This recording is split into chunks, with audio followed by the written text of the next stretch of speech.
Hello दोस्तों, नमस्कार। SM किसी चैनल में मैं आप सब लोगों का दिल से बहुत बहुत स्वागत करता हूं। दोस्तों, इस वीडियो में हम लोग बहुत सारी चीज़ों को कवर करने वाले हैं। काफ़ी ज़बरदस्त खबरें भी देखने को यहाँ पे मिल रही है। बट चलिए स्टार्ट करते हैं सबसे पहले तो पीजी इलेक्ट्रोप्लास्ट के साथ। पीजी इलेक्ट्रोप्लास्ट फ्राइडे के दिन फोकस में था, आपको पता ही है, क्योंकि ये 23% के आसपास क्रैश हुआ था। और जैसे कि यस्टरडे हम लोगों ने आखिरी वीडियो में कवर करके बताया था कि कुछ कंपनियां खास करके रडार के ऊपर रहेगी, उसमें तो सबसे पहले तो पीजी इलेक्ट्रोप्लास्ट ही रहेगा। क्योंकि इतना ज़बरदस्त गिरने के बाद क्या आज रिकवरी आएगी या फिर और गिरावट होगी, तो इस सवाल का जवाब मिल जाएगा। और इस सवाल का जवाब आज हमें वापस यहाँ पे मिल गया। 15% के आसपास अनदर गिरावट हम लोग को देखने को मिल गई। मतलब आप मोटा मोटी कह सकते हैं 2 दिन में ही 40% उड़ गई, इतनी भयंकर गिरावट देखने को मिल चुकी है। ऐसा क्या हो गया आज के दिन पीजे इलेक्ट्रोप्लास्ट में? तो आप सभी लोगों को पता है, जैसे ही कंपनी के नंबर आए, नंबर तो खराब थे। मैनेजमेंट की कमेंट्री, फ्यूचर गाइडेंस, जो भी आउटलुक जो उन्होंने दिया था, अर्लियर जो भी डेटा बताया था उससे खराब ही था।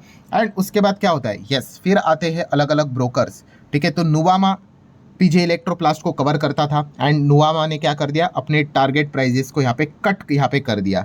एंड उसी के साथ साथ अगर हम लोग बात करें, जो एनालिस्ट है उन्होंने वार्निंग भी दी है कि और भी ज़्यादा डाउनसाइड ही देखने को यहाँ पे मिल सकता है। जैसे ही ब्रोकरेजेस इस प्रकार के फिर टारगेट्स देना स्टार्ट कर देते हैं, तो आपको बताइए बड़े बड़े ब्रोकरेजेस के बड़े बड़े जो इंस्टीट्यूशनल इन्वेस्टर भी होते हैं, वो इनके रिपोर्ट्स को फॉलो करते हैं। वो कहेंगे तो वो बाय करते हैं, वो कहेंगे तो वो सेल करते हैं। तो इसी चीज़ के चलते अनदर गिरावट हम लोग को देखने को यहाँ पे मिली है। एंड और भी अभी अलग अलग जो ब्रोकरेजेस हाउस रहेंगे जो पीजी इलेक्ट्रोप्लास्ट को कवर करते थे, तो उनकी भी रिपोर्ट्स यहाँ पे आएंगी। एंड जिस प्रकार का माहौल बना है, लग तो नहीं रहा है किसी एंगल से कि कोई अच्छी रिपोर्ट आएंगी। तो इसलिए आज के दिन भी हम लोग को पीजी इलेक्ट्रोप्लास्ट में और एक्स्ट्रा गिरावट देखने को यहाँ पे मिली थी। नेक्स्ट अगर हम लोग बात करेंगे दोस्तों, तो ट्रेंड से रिलेटेड आप सभी लोगों को याद ही है, ट्रेंड को हम लोगों ने बहुत पहले यहाँ पे स्टडी किया था, कवर किया था। तब ये बहुत ही छोटी कंपनी देखने को यहाँ पे मिलती थी। अभी अगर मुझे वो वीडियो मिला तो मैं उसका लिंक ऊपर आई बटन पे लगा दूंगा, जाकर देख लेना भाई कि कितने पे वो तभी कंपनी चलती थी। ऑब्वियसली मैं कोई रिकमेंडेशन नहीं देता हूँ भाई, बट हमेशा हमारा एक अप्रोच होता है कि अच्छे बिजनेस को स्टडी करो। ठीक है, फिर उसके बाद हम लोगों ने देखा भाई कि कंपनी कहाँ से कहाँ आ गई। अब काफ़ी लोग यही सवाल भी पूछते हैं, सर अब तो लगता नहीं है कि ट्रेंड और आगे बढ़ेगा। तो ऐसा नहीं होता है भाई, और आगे नहीं बढ़ेगा ऐसी कोई डेफिनेशन नहीं है भाई। अगर कंपनी कुछ नया ट्राई करेगी और नया एक और ग्रोथ ओरिएंटेड सेगमेंट अगर ओपन हो जाएगा, तो व्हाई नॉट, कंपनी आगे भी बढ़ सकती है। ठीक है, अभी बीच में हम लोगों ने क्या देखा था, ट्रेंड का सबसे बड़ा एकदम मास्टर स्ट्रोक कौन सा रहा था? यस, जूडियो ने ट्रेंड को जो कमाई करके दी, वेस्ट साइड को भी पीछे छोड़ दिया। जूडियो ने इतना कमाल का बिजनेस किया उन्होंने। उसके बाद अब क्या, जो लोग पूछ रहे थे सर अब व्हाट नेक्स्ट, तो व्हाट नेक्स्ट तो भाई इंतजार करना पड़ेगा। तो चलिए, आपका सवाल का जवाब यहाँ पे सामने आ चुका है। ट्रेंड एक और नया अब कोशिश करने जा रहा है। मतलब after west side and Zudio, trend has launch a new fashion brand. तो उस फैशन ब्रांड का नाम क्या है दोस्तों? तो आप यहाँ पे देख सकते हो, ब्रांड टोस्ट करके। यस, ये है इनका नया फैशन ब्रांड, जिसकी शुरुआत, ये जो स्टोर है दोस्तों, अगर कोई बेंगलोर में रहता है, बेंगलुरु में रहता है, ठीक है, तो वहाँ पे उन्होंने ओपन किया है। इसमें क्या रहेगा, तो उन्होंने बताया यहाँ पे, ये है डायनामिक यूथ फैशन सेगमेंट। मतलब जो यंगस्टर्स होते हैं, ठीक है, उनको अलग अलग टाइप के जो कपड़े रहते हैं, ठीक है, आपको पता है फैशन मतलब क्या, जो अभी के सिनेरियो के हिसाब से जो चीज़ें यहाँ पे चल रही है, उस प्रकार की उनको चीज़ें चाहिए। तो उन्होंने बताया कि वो सारी चीज़ें वो प्रोवाइड करेंगे, नो डाउट। उसी के साथ साथ प्राइस भी आपको पता ही है कि अच्छे खासे डिसेंट प्राइस में वो चीज़ों को यहाँ पे प्रोवाइड करेंगे। तो एक नया कोशिश अब ट्रेंड करने यहाँ पे जा रहा है। सर क्या स्टॉक उड़ेगा इस चीज़ के? तो ऐसा नहीं होता है भाई, हवे में कुछ भी बोला जाए कि हाँ या ना करके, ये देखना पड़ेगा। अब ये जो उन्होंने नया जो चीज़ मार्केट में लॉन्च की है, अब इसको रिस्पॉन्स कैसा मिलता है बेंगलुरु में, उसके ऊपर आपको ध्यान रखना पड़ेगा। अगर लोग एकदम क्रेजी हो जाते हैं, एकदम पागल हो जाते हैं, जैसे कि जूडियो में सक्सेस इनको मिला था, ठीक है, अगर वैसा ही कुछ सक्सेस अगर इनको यहाँ पे मिल जाता है, देन व्हाई नॉट, कंपनी और अच्छा करेगी। अगर अच्छा और ज़्यादा कपड़े अगर बेचे जाएंगे, ठीक है, तो ऑटोमेटिकली रेवेन्यू बढ़ेगा तो प्रॉफिट बढ़ेगा। तो ध्यान रखना पड़ेगा भाई, ठीक है। तो ये एक नई चीज़ अभी ट्रेंड की ओर से हम लोग को देखने को यहाँ पे मिल रही है। यूथ फैशन सेगमेंट में अब वो और ज़्यादा एग्रेसिवली आगे बढ़ते हुए देखने को मिल रहा है with the new brand, fashion brand, जो आप देख सकते हैं, ब्रांड टोस्ट करके। नेक्स्ट अगर बात करें दोस्तों, तो आईसीआईसीआई बैंक। यस, आज के दिन हर किसी का फोकस आईसीआईसीआई बैंक के ऊपर भी था, बिकॉज जब मार्केट बंद था सैटरडे संडे, एक ज़बरदस्त खबर आ गई सामने कि आईसीआईसीआई बैंक ने मिनिमम जो बैलेंस रहता है भाई 10,000 का, वो बढ़ाकर उन्होंने कितना कर दिया, 50,000 कर दिया, 400% की जंप। तो उसके बाद अगर देखा गया तो आज के दिन वो स्टॉक कैसे रिएक्ट करेगा आईसीआईसीआई बैंक, इसी के ऊपर ध्यान था। तो शुरुआत से लेके मतलब 12 बजे तक गिरावट देखने को मिली थी, बट बाद में अच्छी खासी हम लोग को तेजी भी देखने को यहाँ पे मिल गई। और इसके पीछे का वन ऑफ द रीजन आप कह सकते हो दोस्तों आरबीआई गवर्नर भी हो सकते हैं। ऐसा क्यों? क्योंकि आरबीआई गवर्नर अलग अलग प्रोग्राम्स में जाते रहते हैं। तो आज के दिन ये तो बात पक्की थी कि जहाँ पे भी वो प्रेस कॉन्फ्रेंस करेंगे, एक दो भी सवाल उनको पूछने का, मतलब किसी को पूछने का मौका मिल गया तो ये सवाल पूछा ही जाएगा, सर आईसीआईसी बैंक ने 10,000 से मिनिमम बैलेंस सीधा 50 कर दिया, सो आपका क्या कहना है? तो आरबीआई गवर्नर ने सीधी सीधी ये बात बोल दी कि आरबीआई इसमें कुछ भी नहीं कर सकता है। आरबीआई ने बैंक्स को वो फ्रीडम देके रखी हुई है कि वो चाहे तो अपना बैलेंस को यहाँ पे बढ़ा सकते हैं, ठीक है। एंड आईसीआईसी बैंक बड़ी बैंक भी है, ठीक है, उनका कस्टमर बेस, उनका परफॉर्मेंस, उनकी बैलेंस शीट काफ़ी स्ट्रांग है, तो उस हिसाब से वो चीज़ों को कर सकते हैं। कोई रेस्ट्रिक्शन यहाँ पे आरबीआई की ओर से नहीं आ सकता। सो जैसे ही चीज़ें देखने को मिल गई, हम यहाँ पे ज़रूर एक्सपेक्ट कर सकते हैं कि एक हल्की सी बाद में हम लोग को रिकवरी भी आईसीआईसी बैंक में थोड़ी बहुत देखने को मिला, एंड बाद में मार्केट भी वैसे अच्छा यहाँ पे चल ही रहा था। नेक्स्ट अगर हम लोग बात करें दोस्तों, तो Q1 के रिजल्ट का सीजन यहाँ पे चल रहा है, आप सभी लोगों को पता ही है। एंड एक कंपनी के नंबर यहाँ पे सामने आते हुए देखने को यहाँ पे मिल चुके हैं।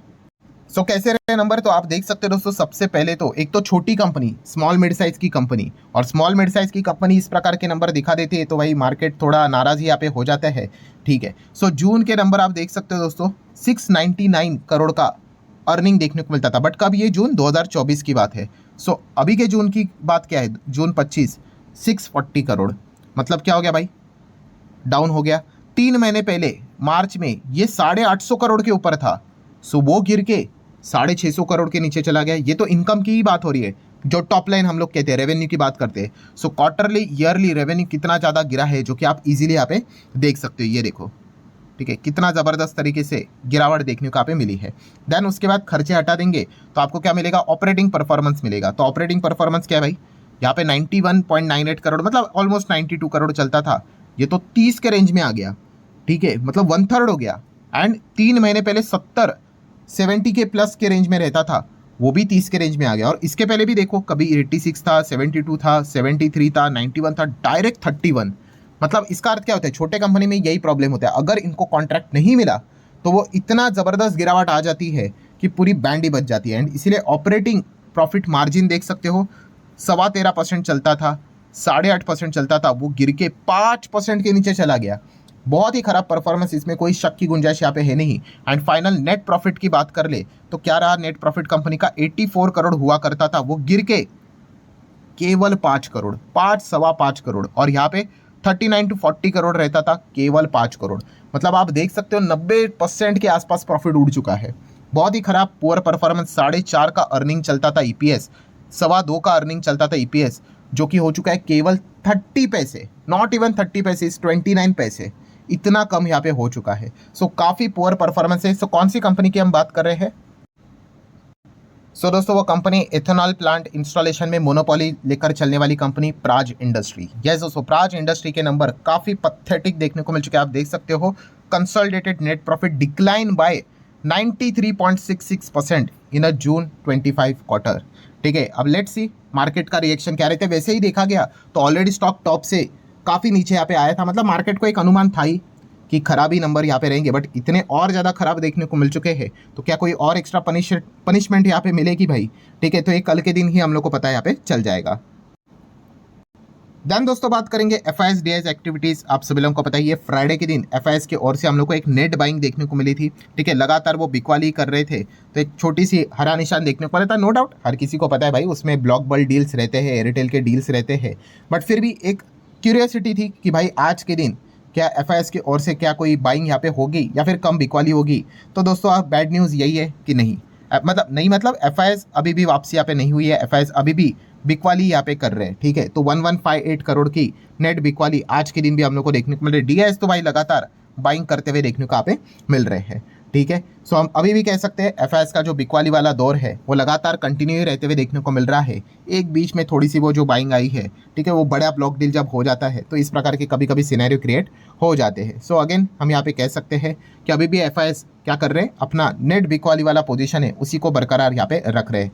देन बात करेंगे NSDL। आज के दिन NSDL की बात करें, कोई ना कोई ऐसा तो होगा ही भाई जिसने एकदम टॉप पे खरीदा होगा, बिकॉज जैसे आज के दिन NSDL ओपन हुआ, पहले तो IPO लिस्ट हुआ, उसके बाद तेजी, नेक्स्ट दिन तो 20% का अपर सर्किट, फिर नेक्स्ट दिन 17-18% भाग गया, एंड आज के दिन भी शुरुआत में 8-9-10% तो भाग ही गया था, फिर ऊपर से जबरदस्त बिक वाली यहाँ पे आई है। ठीक है, ये तो आज नहीं तो कल तो होना ही था। ठीक है, तो वो आज हम लोग को देखने को मिल गया कि एनएसडीएल ने थोड़ा लाल निशान के यहाँ पे दर्शन दिखा दिए। एंड आखिरी पॉइंट की बात करेंगे Tata motor. Sir Tata motor के शेयर में कैसे तेजी आई, तो मैंने जैसे वीडियो बनाकर ही आपको बताया था कि भाई टाटा मोटर के प्रॉफिट इवन दो 63% गिरे हैं, बट अच्छा पॉइंट कौन सा है, वो अच्छा पॉइंट ये है बट लगा था कि उन्होंने एस्टिमेट को बीट किया या फिर मीट किया, आप ऐसा भी कह सकते हो। हर किसी को पता था भाई गाड़ियां नहीं बिक रहे, टाटा मोटर का खराब ही परफॉर्मेंस आएगा।